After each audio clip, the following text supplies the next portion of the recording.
విశ్వనాథుడు వ్యాసుణ్ణి పరీక్ష చేశాడు. వ్యాసుడు 18 పురాణములకు కర్త, మళ్ళీ పంచమవేదమైనటువంటి భారతాన్ని అందించాడు. కాశీపట్టణంలో భోగం దొరకకపోతే తట్టుకోగలడా?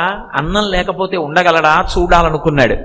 మధ్యాహ్న వేళలో ఏ అగ్రహారం ఏ వీధిలోకి వెళ్ళినా ఎవ్వరూ పిలిచి అన్నం పెట్టలేదు.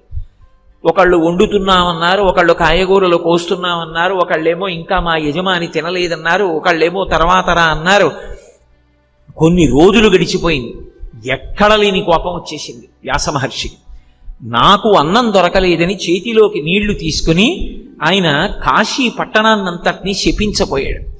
శపిస్తూ ధనము లేకుండెదరుగాక 3 తరములందు 3 తరములు చెడుగాక మోక్షలక్ష్మి, విద్యయును 3 తరములు లేకుండుగాక కాశికాపట్టణము పంచజనులకు కాశికాపట్టణమునా అన్నాడు.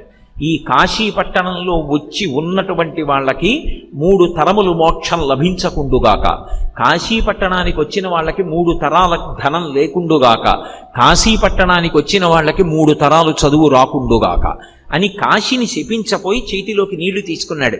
మీతో నిన్న నేను చెప్పాను, గౌరీ యొక్కతే ఆకాశ గంగ యొక్కతే, కాశీ యొక్కతే దక్షిణ కాశీ యొక్కతే, శంభునకు లోకనాయకునకును రాణి వాసంబులను రాగ రసము పేర్ని. గౌరీదేవంటే పరమేశ్వరుడికి ఎంత ప్రీతి.